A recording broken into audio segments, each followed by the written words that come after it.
Hi guys, ito yung nag-order ako sa Shopee guys, cellphone to guys. Ito ha. Yan. So, anin natin yung, yan na.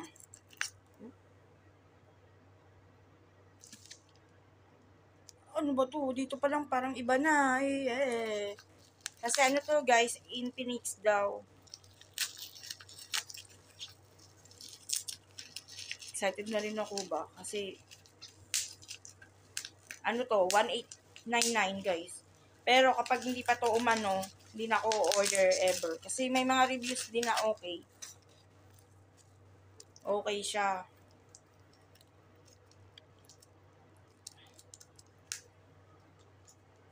Meron ding hindi.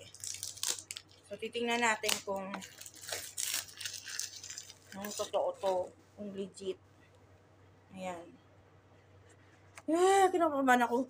Kasi sa ano pa lang, hindi siya Infinix eh, di ba? So, malamang hindi nga. Parang ang gaan lang. Mas, hindi. Ayan no, sinungaling.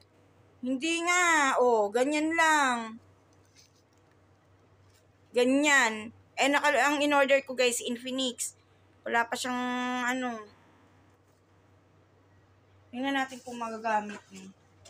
Meron naman siyang samang ganyan. Naku, hindi totoo. Wala. Hindi na ako maniniwala ever. Tsaka ano, hindi built-in.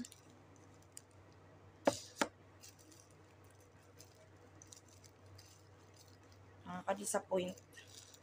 Wala. Nakakailan na akong ganito. Pero nag-ano kasi ako, malay mo naman, totoo din, di ba?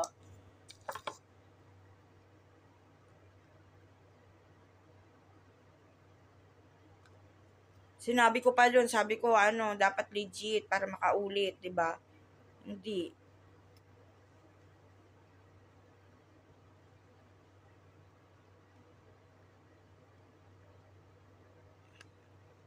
Papaniwala ako sa mga ganyan. Pero titingnan pa rin natin guys kung nagagamit siya talaga. Kung maganda siya sa loob, malay mo naman, pwede pala to, 'di ba? Wala. Ano, hindi totoo yung mga ano pala. Mamaya na. I-ano ko na to. Pero wala. Sayang yung 1.8 ko guys. Hindi totoo. Susunod din ako ever. Last na yan. Hindi na ako o-order guys kahit anong mura, diba? Sige na, bye-bye. Pwede ko isoli naman eh. I-ano ko, i-refund ko. Hindi ko anuhin yung ano, i-refund ko yan. Pwede ko isoli to. Nang ma-refund. Kasi kaya ako binidyohan kasi para ma-refund. Mga ganyan, ano sila eh. Namimihasa sila sa ganyan. Soli ko yan. Pag hindi nagagamit, ano, at saka hindi, mali talaga yung binigay. Soli ko na lang, 1899 din yun, sayang. Sige, guys. Guys, bye-bye.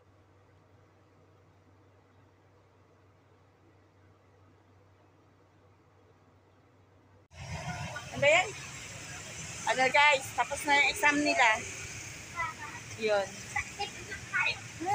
Pero yung tsura ko, nakapajama lang din ako. Diba? Pauwi na kami guys. Wala nang eche-bureche.